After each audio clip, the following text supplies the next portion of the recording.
Let X be a uniformly distributed, continuously and uniformly distributed random variable between -2 and +2. Okay, -2 and +2. So let me draw you the picture. So we have random variable X. Okay, that's unfortunate. Okay. Okay.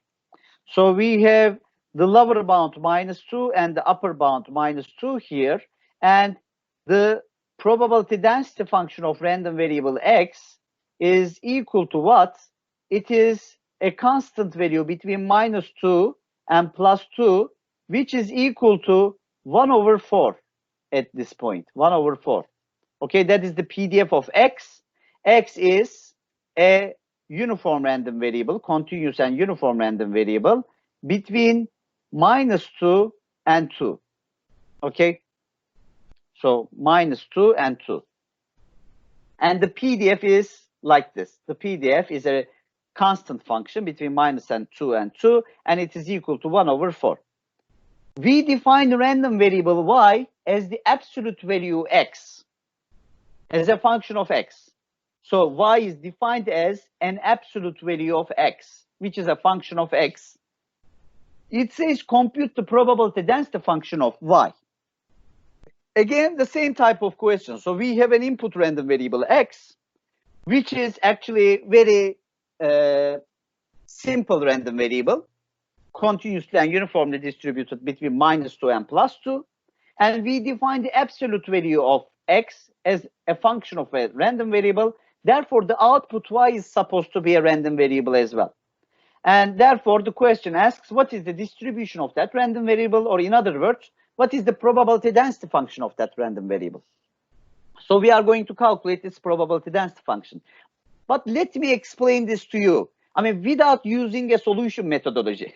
Okay, without using solution methodology. So you see, x is taking values between -2 and 2, right? Now, y is defined as the absolute value of x. So what are the possible values of y? Y can take which values? Now, you know, all negative values of x will become positive. If y is the absolute value of x, then y can take values between 0 and 2, right? So y can take values between 0 and 2. Now, you see, the probability density function of x is symmetric around 0. So with half of the probability, it takes negative values between -2 and 0. With the half of the probability, it takes values between 0 and 2. Now, if you take the absolute value of x for a value that is negative, then the absolute value is going to transform that variable to the positive counterpart, right? So if the absolute value is here, for example, it is going to bring it here. So everything that is negative in the absolute value will become positive. Therefore, we can easily say that the probability density function of y is going to be defined between 0 and 2 as a constant PDF like this at 1/2. Why? Because basically I am flipping that part into that part, okay? And therefore, on the right-hand side, at the positive part, the density values are going to be doubled because the half of the density values are going to come from the negative part to the positive part. So the density y is going to be uniformly distributed between 0 and 2. So the answer is that easy, okay? The answer is that easy. However, we are going to use the mathematical procedure here to give that answer. Okay, so let's start. First of all, my random variable x can take values between -2 and 2. And since y is the absolute value of x, y can take values between 0 and 2. So the step 1, y as an absolute value of x can take real values between 0 and 2. Now, what is the second step? The second step is to determine the CDF of x, right? We need to determine the CDF of x. Now, you know, the CDF of a uniform random variable is equal to x minus alpha over beta minus alpha. And because x has the lower bound equal to -2 and the upper bound equal to 2, the CDF of x is going to be equal to x plus 2 over 4. Okay?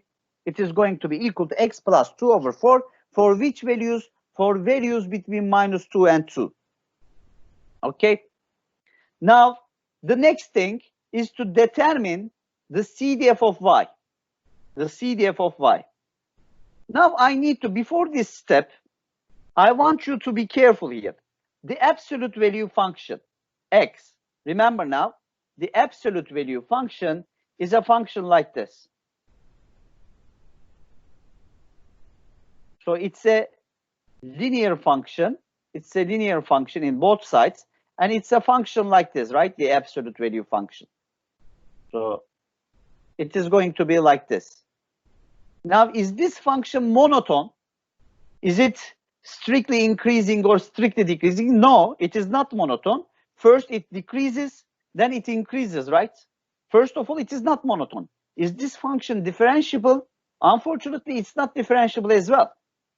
Now, this means, according to our procedure, solution procedure to determine the PDF of the function of a random variable, it says there is no specified procedure. Finding the distribution may or may not be practical. So we do not know if we can find it really, because the transformation absolute value is not monotone and it's not differentiable.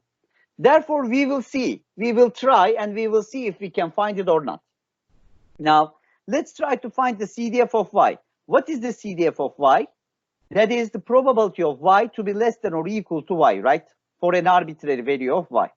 Now, instead of y here, I am going to write its definition. Remember, the random variable y is the output, which is calculated as the absolute value of x. So I write the absolute value of x here. Now, this inequality has the solution set of x to be between -y and y.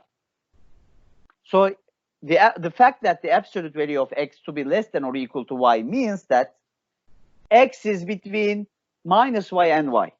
Okay? So the CDF of y at y is equal to the interval probability of x to be between -y and y. And how do we calculate such an interval probability? By subtracting the CDF of x at the lower bound from the CDF of x at the upper bound. And that difference is going to be, if you check the CDF of x here, is going to be y plus 2 over 4 minus y plus 2 over 4, which is equal to y over 2. So the CDF of y is going to be y over 2, which is in the closed form from 0 to 2 for all possible values of y. The CDF is equal to y over 2. For values which are greater than 2, it is 1. And for values which are less than 0, it is 0. And finally, at step 4, I am going to determine the PDF of y, which is the first derivative of the CDF. And the first derivative of the CDF, since the CDF is y over 2 in this part, the first derivative of y over 2 is 1 over 2. So the PDF is a constant function. It is a constant function equal to 1 over 2 between 0 and 2, and elsewhere it is 0. Okay? So this is exactly what I have shown here, right? So I have got this result. And this indicates that y has a constant PDF, which means y is uniformly distributed between 0 and 2. Okay? So y is a uniformly distributed random variable between 0 and 2.